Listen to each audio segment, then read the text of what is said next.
Boa noite, sejam todos bem-vindos. Para aqueles que não me conhecem, o meu nome é Thiago Zambelli, eu sou pastor nessa comunidade e o meu maior desejo é que hoje nós não somente saiamos daqui melhores conhecedores da palavra de Deus, como também Deus contente com a nossa adoração, com o nosso louvor, com o nosso culto a Ele. Hoje, de forma especial, eu gostaria de parabenizar cada um de vocês que é pai e busca exercer esse papel com excelência. Um papel que tem grandes desafios na sociedade em que vivemos. Uma sociedade que muitas vezes promove valores contrários aos princípios cristãos e mais tradicionais, como o relativismo moral e a redefinição de significado de família, para citar pelo menos dois exemplos. O relativismo moral, ele diz que o que é certo para você pode não ser certo para mim e vice-versa. Na redefinição de família, uma mãe pode ser um pai pode ser uma mãe.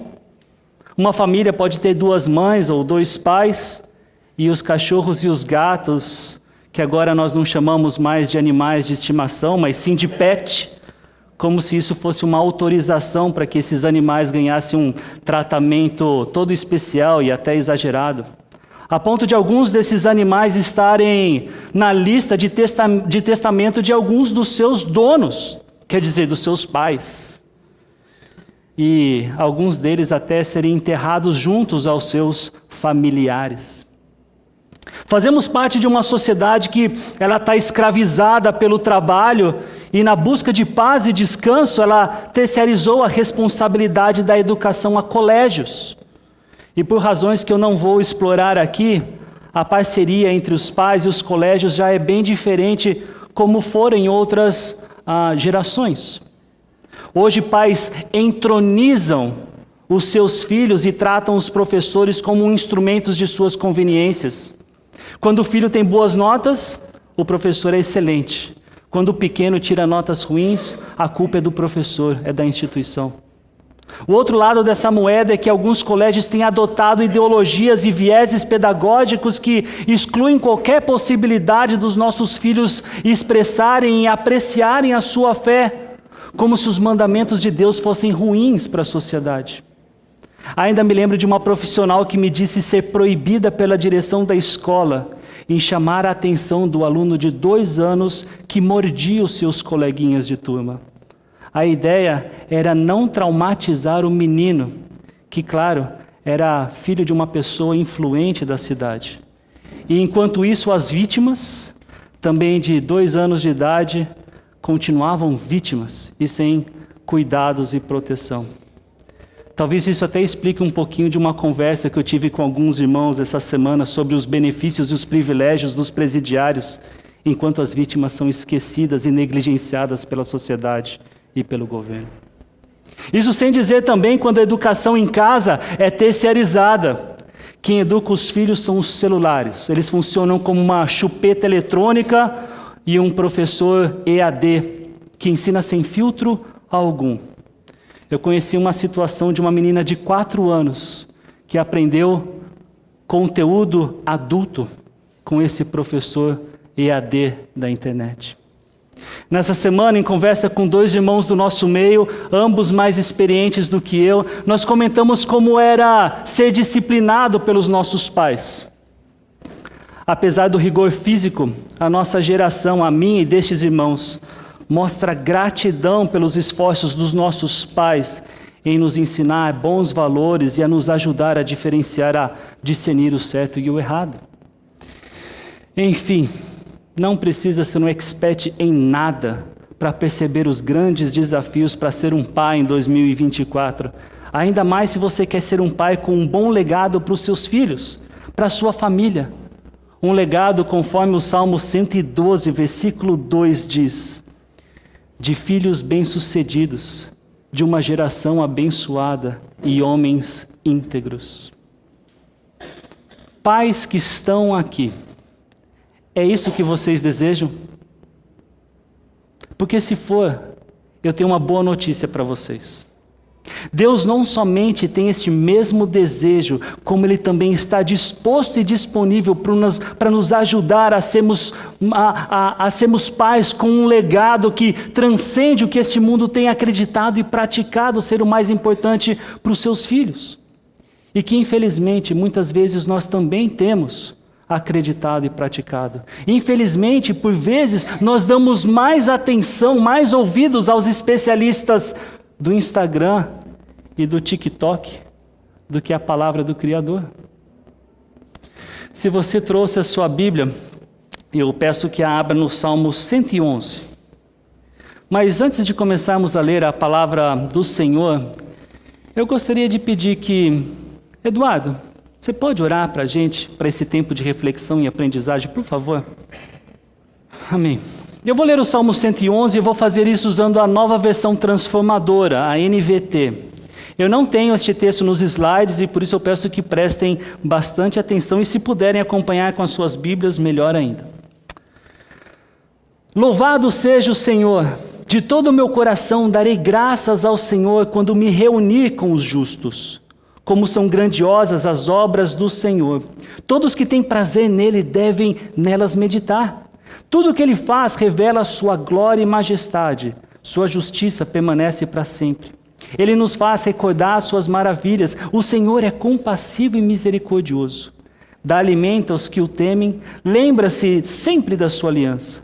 Mostrou seu poder ao seu povo ao lhe dar as terras de outras nações. Tudo o que ele faz é justo e bom. Todos os seus mandamentos são confiáveis. São verdadeiros para sempre. Devem ser obedecidos com fidelidade e retidão. Ele pagou o resgate por seu povo. Garantiu para sempre sua aliança com eles. Seu nome é santo e temível. O temor do Senhor é o princípio do conhecimento. Todos que obedecem a seus mandamentos mostram bom senso. Louvem-no para sempre. Esse salmo claramente fala a respeito de Deus e ele termina apresentando o que geralmente nós conhecemos, na verdade, pelo livro de Provérbios, que o temor do Senhor é o princípio do conhecimento, ou, como algumas outras versões dizem, da sabedoria. E interessantemente, esse versículo do Salmo 111 é o tom de toda a música do Salmo 112, que tem como clave ou como base o caráter de Deus apresentado no Salmo 111, mas foca no caráter do homem, que, como vimos, é um homem que também é pai, conforme o versículo 2. O Salmo 111 fala de um Deus temível e apresenta características desse Deus. O Salmo 112 fala do homem que teme a Deus e apresenta características desse homem que teme a Deus, desse Deus temível. O Salmo 111 fala da justiça de Deus. O Salmo 112 fala do homem justo. O Salmo 111 diz que o Senhor é compassivo e misericordioso. O Salmo 112 fala do homem compassivo e misericordioso como resultado de temer a Deus. O Salmo 111, no texto original, ele foi escrito em 22 linhas, cada uma começando com uma letra do alfabeto hebraico. Adivinhem só? O Salmo 112 foi escrito em 22 linhas, também, cada uma delas começando por uma letra do alfabeto hebraico. Isso é o que nós chamamos de acróstico. E eu trouxe um slide para vocês para matar a curiosidade do que isso significa na prática. Do lado esquerdo de vocês, desse lado aqui, nós temos as 6 primeiras linhas do Salmo 111, do lado direito, as 6 primeiras linhas do Salmo 112, todas elas começando com uma letra do alfabeto hebraico, na ordem do alfabeto hebraico. Aleph, Beit, Gimel, Dalet, He, Vav, nesse caso. É importante lembrar que o hebraico é da direita para a esquerda, então quando eu falo a primeira letra, está saindo daqui para lá. E vou aproveitar esse momento. E Roberto, você pode ler a primeira linha para a gente? Queridos, tudo isso para mostrar para vocês que o Salmo 111 e o Salmo 112, eles são, sei lá, como uma dupla sertaneja. Talvez o Salmo 111 é a primeira voz e o Salmo 112 é a segunda voz. Ou nós podemos dizer que o Salmo 112, ele começa onde o Salmo 111 terminou. Porque quando o Salmo 111 fala do temor do Senhor, no último versículo, o Salmo 112, ele fala do homem que teme o Senhor no primeiro versículo. E ele desenvolve todo o seu conteúdo com base nisso, mostrando os requisitos de quem teme a Deus e os resultados de quem teme a Deus. Mas antes que eu mostre para vocês os requisitos e os resultados de quem teme a Deus, eu queria ler com vocês agora o Salmo 112 e fazer uma pergunta. Então, de novo, acompanhem nas suas Bíblias e eu também vou ler na nova versão, a transformadora. Aleluia! Como é feliz o homem que teme o Senhor e tem grande prazer em seus mandamentos. Seus descendentes serão poderosos na terra, serão uma geração abençoada de homens íntegros. Grande riqueza há em sua casa e a sua justiça dura para sempre. A luz raia nas trevas para o íntegro, para quem é misericordioso, compassivo e justo. Feliz o homem que empresta com generosidade e que com honestidade conduz os seus negócios. O justo jamais será abalado, para sempre se lembrarão dele. Não temerá más notícias, seu coração está firme, confiante no Senhor. O seu coração está seguro e nada temerá. No final verá a derrota dos seus adversários. Reparte generosamente com os pobres, a sua justiça dura para sempre. Seu poder será exaltado em honra. O ímpio vê e fica irado, range os dentes e definha. O desejo dos ímpios se frustrará. Na verdade, essa não é a nova versão transformadora, essa é a nova versão internacional. Tá, eu errei aqui.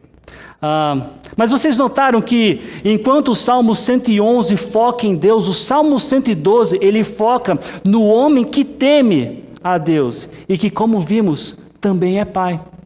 Mas a pergunta que eu queria fazer é outra, porque se esse Salmo foca no homem que teme a Deus, a boa pergunta é, o que significa temer a Deus, ou temer ao Senhor, ou temer o Senhor? Será que é ter medo dele? Será que é expressar algum receio ou preocupação com a presença de Deus? Um dos meus professores de seminário, ele ensina que temer a Deus é um conceito bipolar, porque ele junta a ideia de você ficar aterrorizado pelo poder de Deus e querer se distanciar com medo, com a ideia de você contemplar o Senhor e se maravilhar com a beleza dele. E por causa disso, querer se aproximar dele. Você quer chegar mais perto porque fica encantado com quem ele é. Temer a Deus é uma ideia que inclui o conceito de medo, sim, mas também inclui o conceito de maravilha e o conceito de reverência, de respeito. Essa pessoa, esse homem, esse pai do Salmo 112 é feliz, é bem-aventurado porque ele teme o Senhor. E o salmista, a pessoa que escreveu esse salmo inspirado por Deus, ela nos mostra 3 requisitos deste pai temente a Deus, 3 características do que faz ele temente a Deus, e eu quero compartilhá-la com vocês. O primeiro requisito, ele está bem claro no versículo 1 do Salmo 112. Ele tem prazer em obedecer os mandamentos de Deus. O homem que teme o Senhor, do Salmo 112, é o pai que vai além de conhecer e obedecer a Deus. Ele é o pai que obedece aos mandamentos do Senhor com prazer, com alegria. É o pai que verdadeiramente ama a Cristo, porque nas palavras de Jesus, aqueles que aceitam meus mandamentos e lhes obedecem são os que me amam. Esse pai é aquele que expressa o seu amor a Deus e exemplifica a vida de um homem piedoso para os seus filhos pela forma como ele se dedica a conhecer a Deus por meio das Escrituras. É o pai que investe tempo e recursos em meditar e estudar a Bíblia, porque tanto entende como experimenta as bênçãos da obediência, que inclusive são desfrutadas por toda a família. Que não sofre de dívidas, que não sofre por falta de confiança, que não sofre pela ausência do pai. Esse é aquele tipo de pai que busca colocar em prática com alegria o que ele aprende do Senhor. Ele não é somente um ouvinte, como exorta Tiago em sua carta. Sejam praticantes da palavra e não apenas ouvintes, enganando-se a si mesmos. Outro requisito do temor a Deus deste homem é que ele confia plenamente no cuidado do Senhor. Davi escreveu no Salmo 20 que alguns confiam em carros e outros em cavalos, mas nós confiamos no nome do Senhor, nosso Deus. Nos dias de hoje, que não são diferentes de outros tempos, muitos pensam e agem confiantes no poder dos bens materiais que têm, como se isso fosse impenetrável ou insuperável, como se ter um plano médico fosse a solução de todos os problemas de saúde, como se a cerca elétrica da sua casa fosse uma super muralha contra ladrões, como se o ABS, o airbag do seu carro trouxesse uma segurança perfeita para a sua direção. Tudo isso é muito bom de se ter se você pode ter, mas essas coisas não são deuses ou Deus. Confiar plenamente nessas coisas é, no mínimo, ingenuidade ou infantilidade. Esse pai do Salmo 112, ele confia no cuidado do Senhor. Ele é como aquele homem prudente sobre quem Jesus disse construir sua casa sob a rocha. Ele ouve as palavras de Jesus e as pratica. Jesus disse: caiu a chuva, transbordaram os rios, sopraram os ventos e deram contra aquela casa, e ela não caiu, porque tinha seus alicerces na rocha. Esse pai sabe que a vida não é só vivida de boas notícias. O versículo 7 do Salmo 112 começa exatamente assim: não teme más notícias. Ele sabe que por vezes os rios transbordam, os ventos sopram contra as nossas casas. Ele sabe que os filhos ficam doentes, ele sabe que o seu emprego não dura ou pode não durar para sempre. Ele sabe que vai ter que lidar com conflitos conjugais. Mesmo assim, ele continua confiante no que ouviu de Jesus e tem a sua esperança na soberania e na sabedoria de Deus. Esse pai é aquele tipo de homem que tem muita convicção no que acredita, mas sem presunção. É aquele tipo de homem bastante confiante, mas sem arrogância, porque sabe que a vida é como uma neblina. Ele entende que é sábio e necessário planejar, mas ele também sabe que o Senhor é quem determina os seus passos, como diz Provérbios capítulo 16, versículo 9. É aquele homem cuja confiança está bem alicerçada em saber da fidelidade das promessas de Deus, e o que nos leva para o terceiro e último requisito do que significa ser um homem, um pai temente a Deus. Ele abençoa o povo de Deus. Como? Em primeiro lugar, buscando tratar a sua família, os seus parentes e os seus vizinhos com o mesmo caráter que Deus os trata, com compaixão, misericórdia e integridade. Ele busca refletir o caráter de Deus porque sabe que foi criado à imagem e semelhança dele. Ele sabe que, como filho de Deus, ele foi predestinado para ser conforme a imagem de Cristo, como ensina o apóstolo Paulo em Romanos 8, 29. Mas ele não espera que isso somente aconteça na vida futura. Ele já trabalha em prol de ser como Jesus. Ele faz isso hoje. Além disso, ele empresta com generosidade, lida com os seus negócios de forma honesta e justa. Além de ser generoso com quem mais precisa de assistência. O temor que esse pai tem de Deus o conduz a abençoar as pessoas que estão ao seu redor. Ele olha para Deus e se inspira no sacrifício de Jesus. Estes requisitos de amor à palavra de Deus, de confiança em Deus e de ser bênção ao povo de Deus, são todos exemplos de um homem que teme a Deus e se preocupa com o legado que deixará para a próxima geração, em especial para os seus próprios filhos. E por causa dos seus requisitos e da graça de Deus, esse pai do Salmo 112 também apresenta e desfruta dos resultados de ser um homem que teme a Deus, a começar por ter filhos que são bem-sucedidos. Será que existe um legado mais valioso do que esse? De ver os nossos filhos abençoando, ou abençoado também, e andando na verdade? Não é por menos que João, ele escreve na sua terceira carta, eu não poderia ter maior alegria que saber que meus filhos têm seguido a verdade. Ainda que João estivesse falando dos seus filhos na fé, eu penso que o sentimento não é diferente dos nossos filhos biológicos ou adotivos, que se tornaram os nossos filhos na fé pela graça de Deus e pela nossa obediência em educá-los e conhecer e a se submeter aos pés do único e suficiente Salvador, Jesus Cristo. Preparar e enviar os nossos filhos para dar sequência ao trabalho que o nosso Salvador pediu é possivelmente o maior legado que podemos deixar para um mundo que nós não vamos conhecer. Temer a Deus é requisito para ajudar nossos filhos a serem abençoadores e íntegros, influentes numa sociedade carente de bons exemplos e da paz que somente Deus pode dar. Eu fico pensativo e até entristecido quando eu noto pais mais preocupados com os ambientes que os filhos viverão do que com a vida dos filhos nos ambientes em que eles viverão. Vocês entenderam?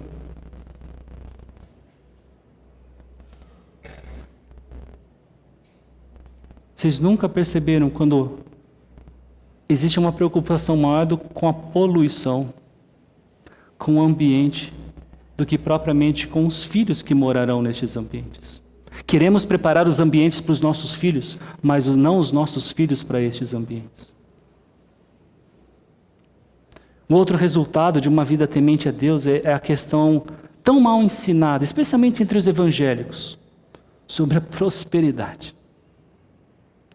O versículo 3, ele diz: em sua casa haverá riqueza e prosperidade. Isso aqui não é a falsa teologia da prosperidade, ensinada em tantos lugares. Isso aqui é prosperidade de verdade.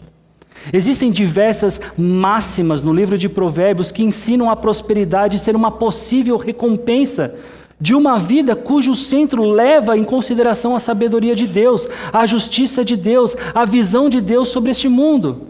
Por quê? Porque aquele que se atenta à palavra de Deus tem um estilo de vida que evita vícios, evita brigas, evita os fofoqueiros, evita os exageros, evita as dívidas. Ele tem um estilo de vida que preza pelo pobre, que busca a verdade, que entende as prioridades da vida, que discerne os verdadeiros amigos e que vive em gratidão e contentamento, porque sabe que tudo que ele pode desfrutar é graça de Deus. Além disso, não é difícil perceber onde está o foco da visão de homens tementes a Deus. Eles têm um olhar que não fica somente horizontal, como a gente já viu quando estudou Eclesiastes, debaixo do sol. Vai muito além do céu. O próprio versículo 3 diz: e suas boas ações permanecerão para sempre. Um homem que teme a Deus sabe que qualquer ajuda que desconsidera a eternidade, possivelmente nunca enxergará a eternidade. É por isso que suas boas obras consideram atividades que contribuem para que as pessoas vejam aquele que é eterno e o consideram tal como as Escrituras ensinam.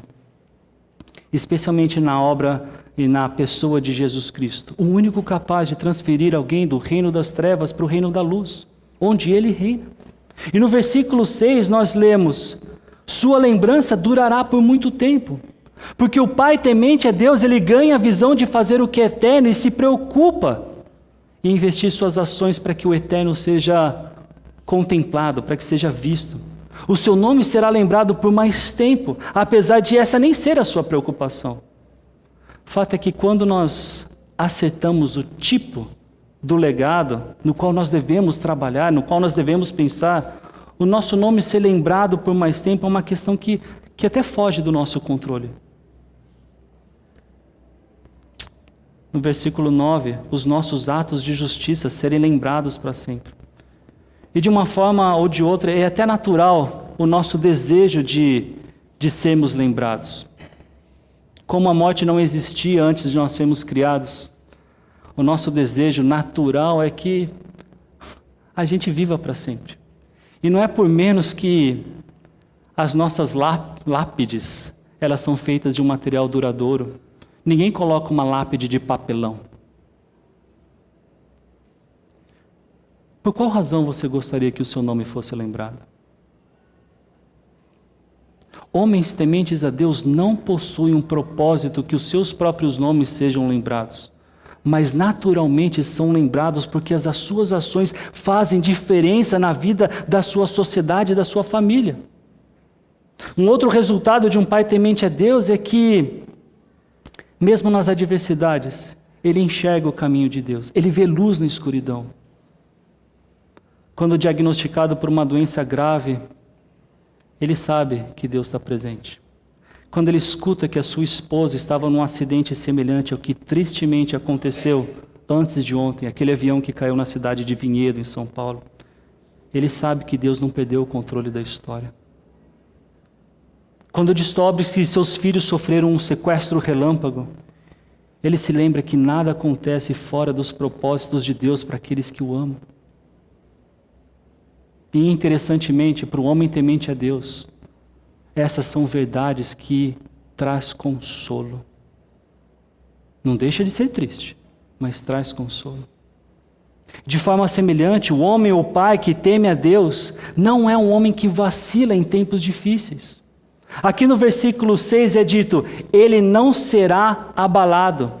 No versículo 7 nós lemos, não teme más notícias. No versículo 8 nós vemos, é confiante e destemido, olha com triunfo para seus inimigos.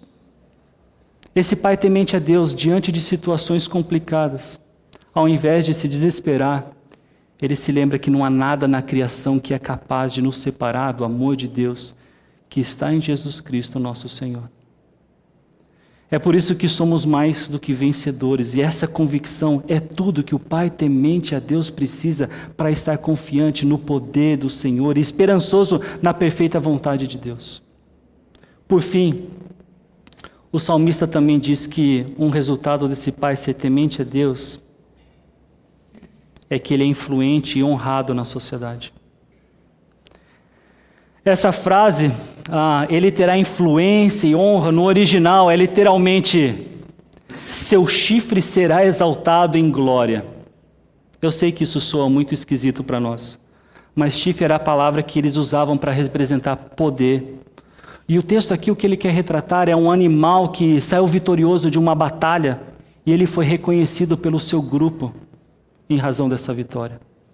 Em outras palavras, o homem que teme a Deus é um homem respeitado e honrado pela influência positiva, pelo poder que ele exerce na sociedade.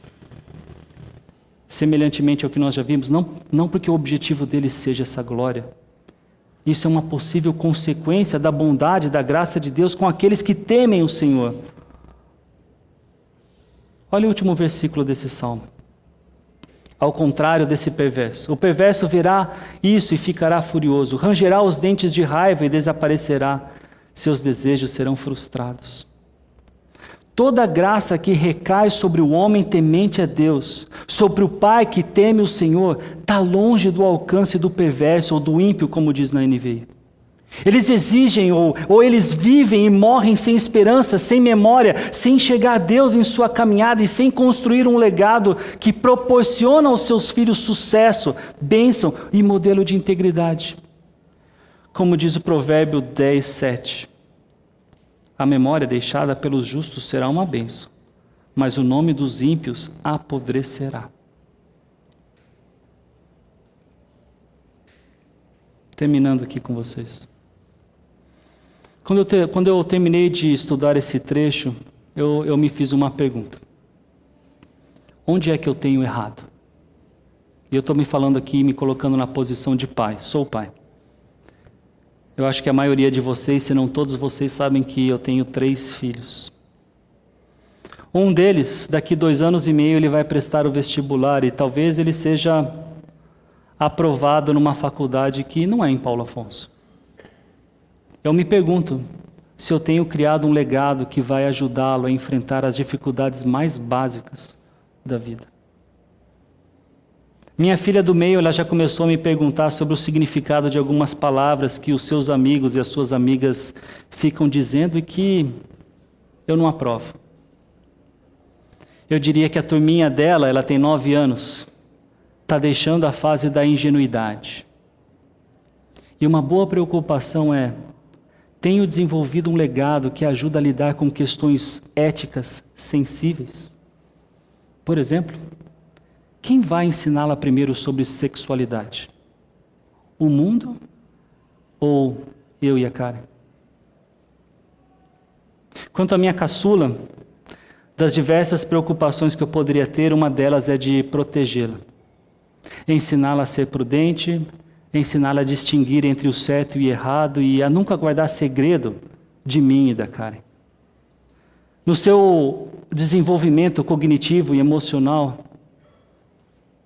será que ela pode olhar para mim como alguém a ser imitado? E por mais que eu considere tudo isso valioso, e eu considero isso valioso, eu também sei que nada disso resolve o maior problema que eles têm que enfrentar. Um problema que veio de fábrica. Um problema que eu e vocês também temos. Todos nós sofremos com o pecado. Tanto o pecado que nós causamos, quanto o pecado que os outros causam. E eu não tenho dúvidas de que eu tenho errado e que há muito espaço para melhorar. Eu olho para essa lista dos resultados de alguém que teme a Deus e eu desejo ter filhos abençoados e abençoadores. Eu desejo ter uma vida próspera. Eu desejo ter o foco no que dura para sempre. Eu desejo enxergar o caminho de Deus na adversidade. Eu desejo não vacilar em tempos difíceis. E desejo ser alguém influente na sociedade, especialmente para poder falar mais de Jesus. Então a pergunta que eu me faço agora é: como é que eu posso experimentar tudo isso? E nenhuma resposta é mais lógica do que essa. Eu preciso buscar os requisitos de temer a Deus. Eu preciso amar a palavra de Deus. Eu preciso confiar em Deus. Eu preciso ser uma bênção para o povo de Deus. E tudo isso pode ser resumido ainda mais: o quanto eu conheço aquele que mais ama as Escrituras, que mais confia no Pai, e é a maior bênção que este mundo poderia ter, especialmente para aqueles que creem no seu nome e por causa disso se tornam parte da igreja. Obviamente que eu estou falando de Jesus Cristo. E olho para essa lista de requisitos de temer a Deus e eu noto que não importa a sua idade e nem se os seus filhos estão ainda debaixo do seu cuidado, debaixo do seu teto, ou se não estão mais. Esses requisitos aqui, eles não possuem prazo de validade, para que o seu legado sirva para que os seus filhos sejam bem-sucedidos, se desenvolva uma geração abençoada e de homens íntegros. Tudo isso começa numa decisão que nós precisamos tomar o quanto antes. Nós vamos ou não vamos temer a Deus? De novo, nós vamos ou não vamos temer a Deus? Eu queria pedir, se for possível, para que você que é pai se levantasse, ficasse de pé. Eu quero orar. Eu quero orar especialmente por vocês, por nós. Mas eu não queria fazer isso antes de fazer 3 perguntas. Vocês querem ver seus filhos bem-sucedidos? Vocês querem ver a geração dos seus filhos abençoada? Vocês querem seus filhos se tornarem homens e mulheres justos, retos, íntegros? Então não se esqueça. Tema a Deus. Olhem para a cruz de Jesus e se espantem com o tipo de morte que teve o nosso Salvador. Ao mesmo tempo, olhe para essa cruz e fique admirado com o tamanho amor que este homem, Jesus Cristo, teve para fazer o que fez por nós. Senhor, eu te agradeço pela oportunidade que nós temos de observar a Tua palavra e de perceber de alguma forma o que nós precisamos para sermos mais especificamente aqui, melhores pais. Obviamente que isso não se trata somente de ser melhores pais. Mas dada a situação, dada a circunstância que nós fazemos de hoje ser o dia dos pais, eu te peço, Senhor, nos abençoe, nos dê coragem, nos faça enxergar de tal forma que percebamos aquilo que o Senhor quer que nós enxerguemos, a saber o Senhor, a saber de fato como o Senhor é. Sim, maravilhoso, sim, grandioso, um homem, um Deus justo, que a gente se espante, Pai, com aquilo que o Senhor tem de poder para fazer, mas que também fiquemos maravilhados com esse tamanho amor que o Senhor teve a ponto de enviar Jesus Cristo para morrer no nosso lugar. E a Tua palavra diz que todo aquele que nele crê tem a vida eterna, não perecerá.